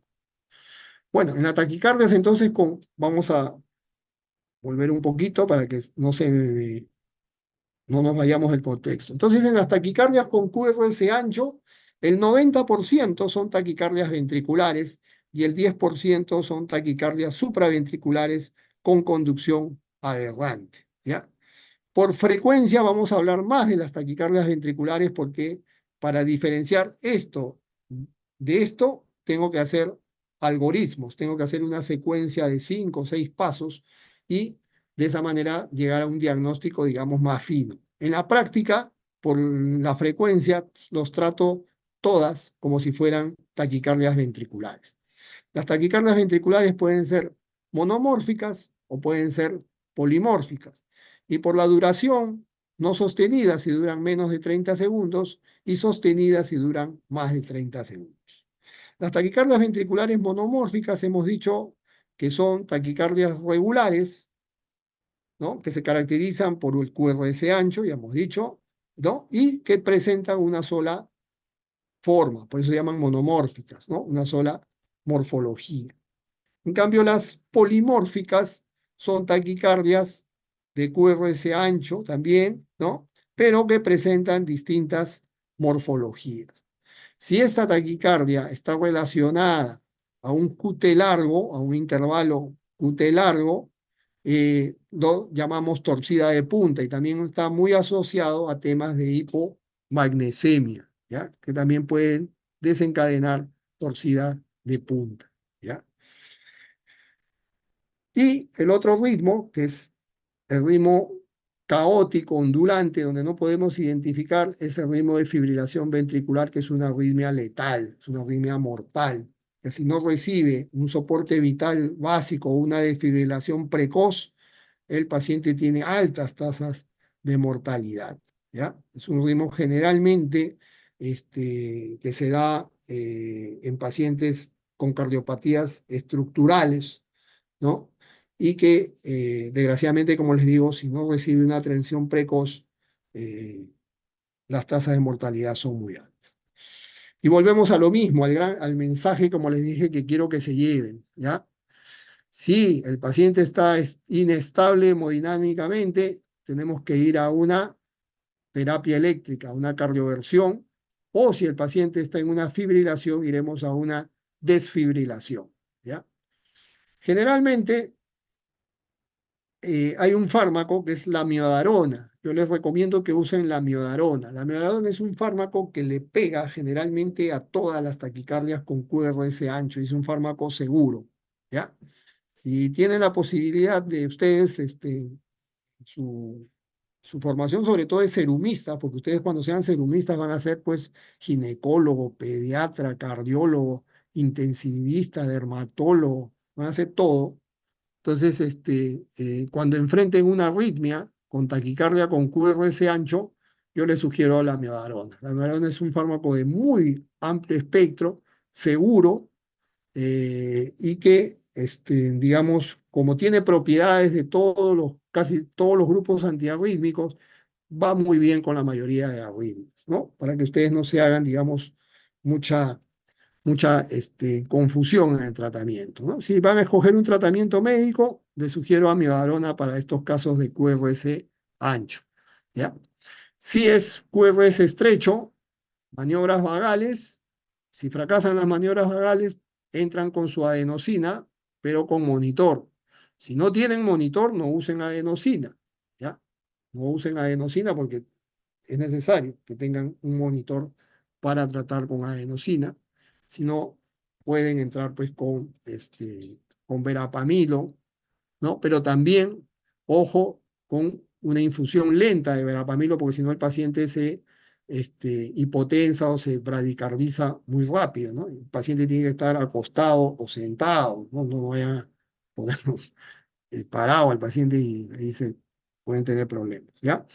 Muy bien, pero no se olviden de esto, tienen que evaluar la estabilidad o la inestabilidad del paciente hemodinámico. Eso es fundamental, porque a partir de ahí es que ustedes van a tomar decisiones. Aquí les dejo algunos fármacos, ¿no? Como les digo, la miodarona es, es bastante segura, ¿no? Es bastante segura, ¿no? Aquí tienen cómo la pueden preparar. Vienen en ampollas de 150 miligramos, lo diluyen en suero, en solución salina. Algunos lo diluyen en 100, otros en 200 y lo pasan el bolo en 10 minutos, lento hay que pasarlo, y después se hace una infusión de mantenimiento, generalmente 6 ampollas disueltas en 250 y se va pasando según la velocidad. La única contraindicación de la miodarona es pacientes hipotensos, ¿ya? Un paciente hipotenso no se le puede poner amiodarona o cuando tienen el QT largo. La amiodarona tiende a prolongar el QT. ¿Y qué pasa cuando se prolonga el QT? Cuando hay un QT largo, ¿qué puede pasar? ¿Qué hemos dicho? Se puede desencadenar Torsada de Points. Puentes. una torsión de punta, ¿no? O una taquicardia ventricular polimórfica. Por eso los pacientes que reciben amiodarona tenemos que estarlo monitorizando también su electro, ¿ya? Su electro, porque si baja mucho, si se prolonga mucho el QT, podemos llevarlo hacia una torcida de punta. Son las contraindicaciones o los cuidados que tienen que tener con amiodarona, ¿ya? Muy bien. Ahí les dejo algunos fármacos para que tengan conocimiento. Yo no voy esto no va a venir de examen, pero sí es bueno que lo conozcan, ¿ya? En tratamiento de taquicardias polimórficas estables, como les decía, cuando hay situaciones de hipomagnesemia, también nos puede llevar a torcida de punta, ¿no? Y se puede corregir eso con la reparación de magnesio, ¿no? Muchas veces con una reposición del magnesio podemos revertir esa situación. Pero si el paciente está inestable, es cardioversión, y si está el paciente en fibrilación ventricular, tenemos que desfibrilar. Bueno, tenemos también otro tipo de tratamientos, que es el tratamiento no farmacológico, ya es el empleo de en otras técnicas. Tenemos el cardiodesfibrilador implantable, que es lo que ustedes ven aquí, ¿ya? El cardiodesfibrilador, ustedes conocen el desfibrilador, ¿no? Ese con el que hacemos la terapia eléctrica, ¿no? Ahí que ustedes ya lo deben haber visto en todas las salas de urgencia, en los hospitales. Pues bien, imagínense ese aparato en chiquito, así, ¿ya? El cardiodesfibrilador es un dispositivo que todo el día va sensando, va tomando un electro permanente del paciente, ¿ya? Siempre le toma un electro al paciente. Y cuando este equipo detecta una arritmia, ¿ya? Cuando detecta una arritmia letal, ¿no? Que puede ser una taquicardia ventricular o una fibrilación, va a descargar, ¿ya? Generalmente taquicardias ventriculares, ¿no? Va a descargar, va a lanzar un shock, como así como ustedes ven que se hace, ¿no? Que se le coloca las paletas al paciente y se lo descarga, igualito hace el aparato cuando detecta una arritmia, ¿ya? Y de esa manera, digamos, protege al paciente. ¿En quiénes se coloca estos dispositivos? En aquellos pacientes que ya han tenido un episodio de parada cardíaca y que lógicamente han sobrevivido, ¿no?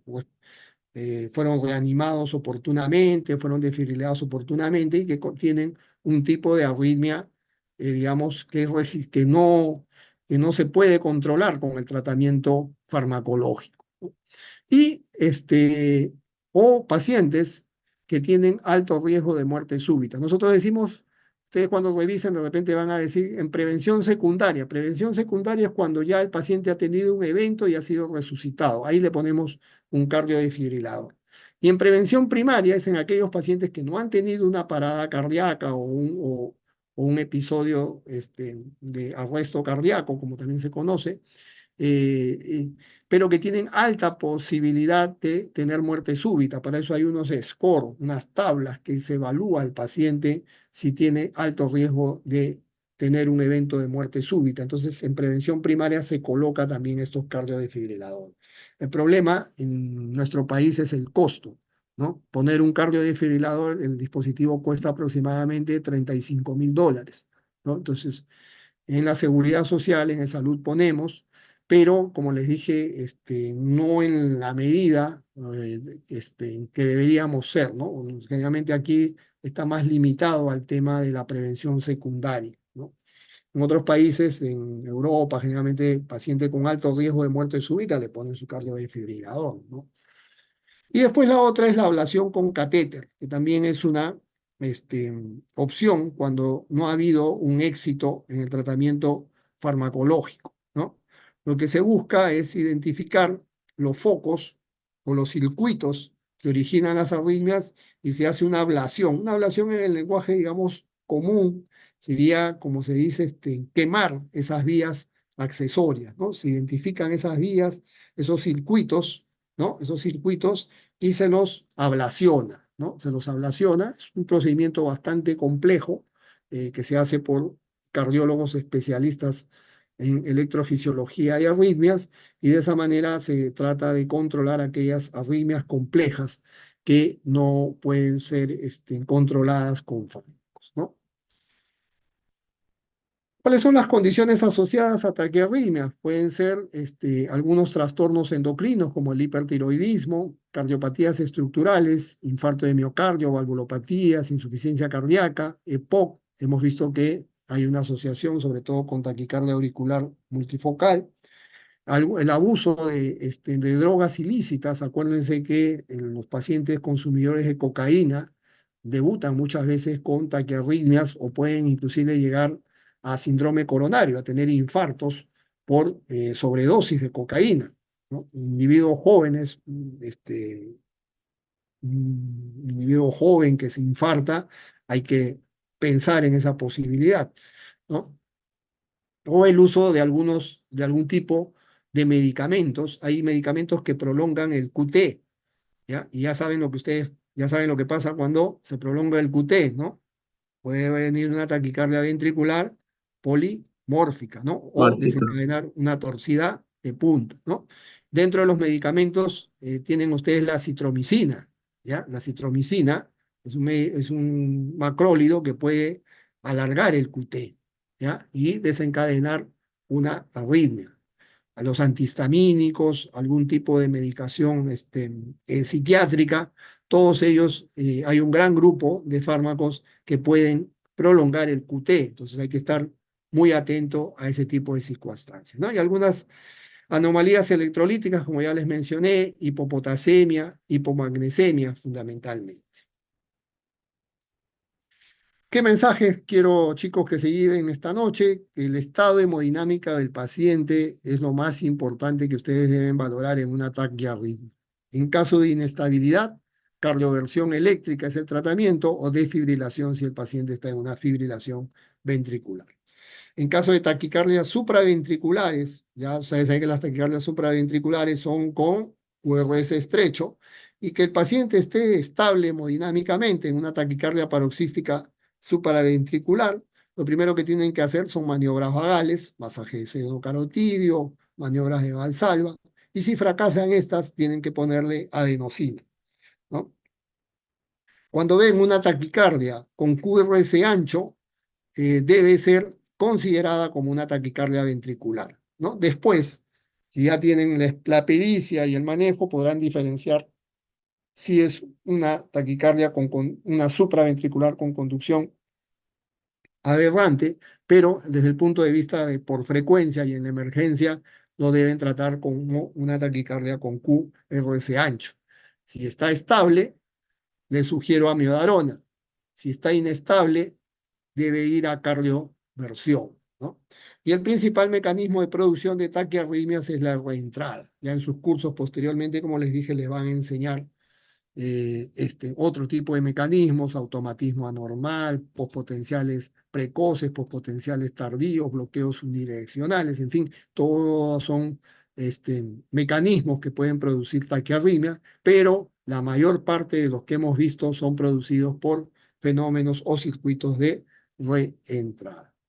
Muy bien, entonces este tema es bastante extenso, bastante largo, pero hemos tratado de que tengan, digamos, los conceptos más importantes. En la práctica, de todas maneras, a ver, vamos a tratar de ver la mayor cantidad posible de situaciones para que podamos identificar más prontamente las arritmias, como le dije, más frecuentes. Probablemente cuando ustedes vean cuadros de clasificación de taquiarritmias, van a decir, uy, pero el profe no me dijo esto, no me dijo el otro, por ahí, no.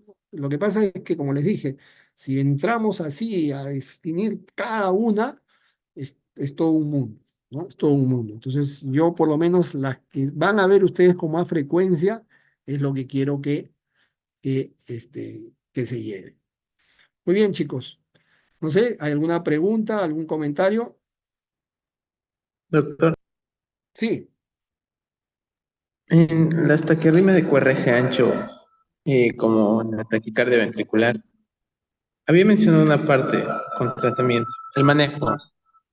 sí. El manejo, generalmente, hay muchos algoritmos, ¿ya? Ustedes también en tratamientos van a encontrar toda una serie de algoritmos. En la práctica, ante un QRS ancho estable, yo les sugiero que usen amiodarona. La amiodarona le va a dar a las monomórficas, a las polimórficas, le va a dar a eso, ¿ya? Si el paciente está estable. Si está inestable, ya saben ustedes, tiene que ir a terapia eléctrica, ¿no? Cardioversión eléctrica, o si están ante una fibrilación ventricular, defibrilar. No hay otra.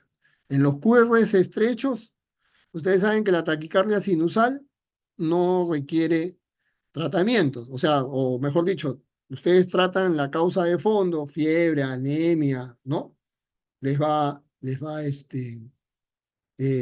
desaparecer la taquicardia sinusal. En las paroxísticas supraventriculares, si el paciente está estable, la primera opción es adenosina, y si no, pueden ponerle verapamilo o diltiazem endovenoso. Si está inestable, ya saben que tiene que ir a cardioversión, ¿no? En el caso de la fibrilación, la miodarona también es una alternativa. Hay otros que pueden manejarse con beta bloqueantes, pero como les dije, por eso le digo, la miodarona es un fármaco que le va a ir bien a la mayor parte de arritmias, excepto a la paroxística supraventricular, donde definitivamente la adenosina, el verapamilo o el diltiazem tienen un mejor efecto, ¿no? En las QRS ancho, la miodarona es de las más eficientes. Incluso con la taquicardia supraventricular con conducción aberrante, porque había mencionado que si hago un tratamiento para esto, queriéndolo reemplazar a taquicardia ventricular, iba a complicarse. Sí, pero ahí generalmente lo que se recomienda, más bien, y gracias por hacerme acordar, cuando ustedes tengan una taquicardia con QRS ancho, no usen verapamilo ni diltiazem, ¿ya? ¿Por qué? Porque a veces hay un tipo dentro de estas taquicardias en las que pueden favorecer la vía, digamos, anómala, como les explicaba en el World Parkinson White, ¿no? Pueden favorecer la vía anómala y perpetuar o, digamos, intensificar las taquiarritmias, ¿ya? En las QRS ancho pueden usar amiodarona, pero olvídense del verapamilo y del diltiazem, porque sí, cuando hay un origen incierto de la taquicardia, no es recomendable el verapamilo o el diltiazem. La amiodarona es un fármaco, como les dije, de amplio, lo conocen como un antiarrítmico, así como hay antibióticos de amplio espectro. Dentro de los antiarrítmicos, la amiodarona es la, digamos, de amplio espectro, ¿no? Tiene propiedades de la mayoría de grupos de antiarrítmicos. Por eso es que les sugiero eso. Solamente en taquicardias, como les dije, paroxísticas supraventriculares, ¿no? Como las que hemos mencionado, ahí sí, lo ideal es primero maniobras vagales y luego adenosina, ¿no? O verapamilo o diltiazem, porque estamos hablando de taquicardias con QRS estrecho. Acuérdense que las supraventriculares son con QRS estrecho. Donde yo les digo que no usen por precaución verapamilo o diltiazem son en las QRS anchos, porque hay un grupo de taquiarritmias con QRS anchos que pueden, digamos, aumentar la taquicardia si es que usan verapamilo o diltiazem. Muy bien. ¿Alguna otra pregunta?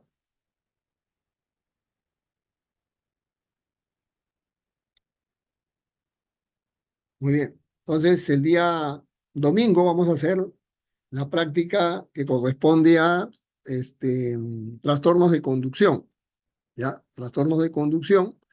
Y el día, el 24 sería el examen de trastornos de conducción, ¿ya? De trastornos de conducción. El tercer examen va a abarcar solamente bradiarritmias y taquiarritmias, ya eso ya lo programamos posteriormente, ¿ya? Después de la práctica. Muy bien, ¿alguna pregunta? Ah, vamos a ver quiénes han estado. Voy a tomar permítame tomar una fotito de los participantes acá un ratito. Un momentito. Doctora, ¿a qué se refería con los fenómenos de reentrada en las taquiarritmias? Son un mecanismo en donde se puede fomentar una vía, la conducción por una vía, digamos, normal, y se puede también activar vías anómalas. Entonces se perpetúan, se produce como un círculo, ¿no? Eso es lo que llamamos nosotros fenómenos de reentrada, ¿ya? Ahí, por eso le digo, cuando ustedes hagan mecanismos de arritmias, van a encontrar varios mecanismos, ¿ya? Uno es lo que llamamos el automatismo anormal, ¿ya? Ustedes saben que las células del marcapaso tienen propiedades, ¿no? Una de las propiedades es el automatismo, que es la propiedad que permite a ese grupo de células generar el impulso, ¿no? Y cuando hay situaciones en que se produce un automatismo anormal y eso desencadena taquiarritmias.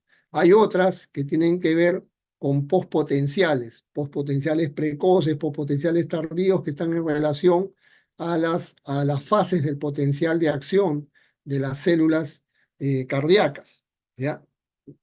Cuando caen en la fase, hay una fase que se llama la fase 3, puede ser el momento está relacionado con el movimiento iónico del potasio, del sodio que se da en los potenciales de acción. Ahí puede caer en los potenciales precoces o tardíos. Hay en los mecanismos de reentrada, lo que les decía, ¿no? Cuando por una vía circula el impulso en forma más lenta y por otra en forma más rápida y se forma un círculo, ¿no? Entonces, esos son circuitos de reentrada que son la mayoría de mecanismos de las taquiarritmias. No son todas las taquiarritmias, no funcionan por mecanismos de reentrada, pero sí son la mayoría, ¿no? Y después hay el tema de bloqueos unidireccionales. Por eso le decía, no quiero entrar todavía, no he querido entrar en tema de mecanismos de arritmias, porque eso ustedes lo van a llevar cuando he visto su curso de dolor torácico, ahí van a, digamos, ser más detallados. Hoy, en este curso de electro, lo que ustedes tienen que tratar es más de identificar en el trazado el tipo de arritmia, ¿no? Posteriormente van a seguramente ampliar mucho más o andar más en ese punto, porque son puntos, como le dije, que ameritan, son un poquito más complejos y requieren, digamos, prácticamente una clase más para saber mecanismo de arritmias, ¿no? Muy bien. ¿Algo más? Los mortales eran fibrilación ventricular, asistolia, pero creo que había otros más, creo. Claro, tenemos dentro de los ritmos letales, bueno, toda arritmia, yo no estoy diciendo que nadie se puede morir de una arritmia con QRS, por eso les decía, la inestabilidad hemodinámica es lo que puede condicionar la gravedad del tema, pero digamos los ritmos que con más frecuencia pueden conducir a parada cardíaca, o sea, con más frecuencia, son la sistolia, son la fibrilación ventricular, son la taquicardia ventricular sin pulso, ¿ya? Y la actividad eléctrica. La taquicardia ventricular sin pulso viene a ser la taquicardia ventricular inestable hemodinámicamente, digamos, ¿no? Y la otra es la actividad eléctrica sin pulso. En la actividad eléctrica sin pulso, ustedes toman el electro del paciente y el paciente tiene trazado electrocardiográfico, ¿ya? Tiene trazado electrocardiográfico, pero no tiene pulso. O sea, hay actividad eléctrica, pero la actividad eléctrica no se traduce en actividad mecánica, ¿ya? Y ese paciente generalmente está asociado a condiciones que pueden ser de hipoxia, hipopotasemia, hipoventilación, otras situaciones como taponamiento cardíaco, neumotoras a tensión. Hay muchas causas que pueden llevar a un paciente a tener actividad eléctrica sin pulso. El tratamiento en la sistolia y en la actividad eléctrica sin pulso es reanimación, digamos, el masaje o la compresión torácica. ¿Por qué? Porque en la actividad eléctrica sin pulso, el paciente tiene, digamos, actividad, como se dice, tiene impulso eléctrico. Lo que no tiene es actividad mecánica. Entonces, ¿cómo le doy actividad mecánica? Con la compresión torácica, ¿no es cierto? Con las maniobras de compresión torácica. La sistolia es esa línea que ustedes ven, ¿no? Han visto, es, ¿no? Una línea larga, ¿no? Entonces, ¿qué necesita ese paciente? Ese paciente tiene actividad eléctrica. Lo que necesita es actividad mecánica, entonces tengo que hacer compresión torácica, reiniciar la actividad sinusal, entonces tengo que hacerle el masaje o la compresión torácica, las maniobras de RCP, ¿no? En cambio, en la fibrilación ventricular, el paciente tiene una actividad eléctrica desorganizada, completamente. Hay múltiples focos que disparan desde distintas partes del ventrículo. Entonces, ¿para qué desfibrilo yo? Para que esos focos sean eliminados, ¿no? Para que esos focos sean eliminados y el paciente, cuando ustedes hacen la desfibrilación, entra en un periodo de asistolia, ¿no? ¿Por qué? Porque ustedes han quitado todos esos focos ectópicos y el paciente entra en un periodo de asistolia y se reinicia la actividad, el ritmo sinusal. Ese es el objetivo de la desfibrilación, eliminar los focos ectópicos y que el nodo sinusal vuelva a tomar el comando de la actividad del impulso cardíaco. Por eso es que ustedes desfibrilan, ¿no? Para eliminar toda esa actividad caótica. Entonces, esos son los tratamientos, digamos, que hay. No todos los ritmos son desfibrilables. A todos no les puedo meter terapia eléctrica. Yo tengo que saber cuáles son los ritmos en los que yo debo administrar terapia eléctrica.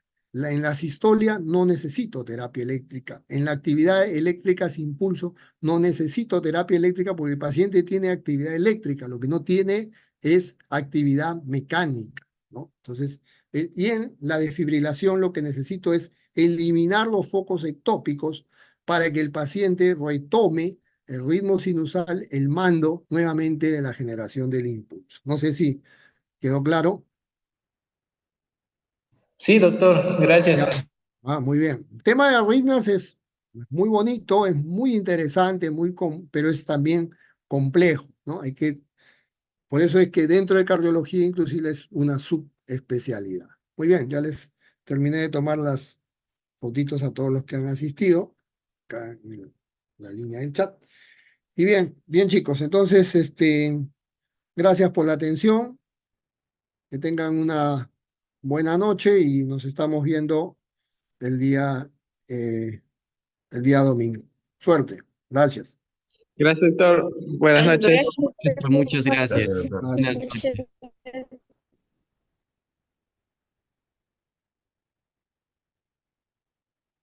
Gracias.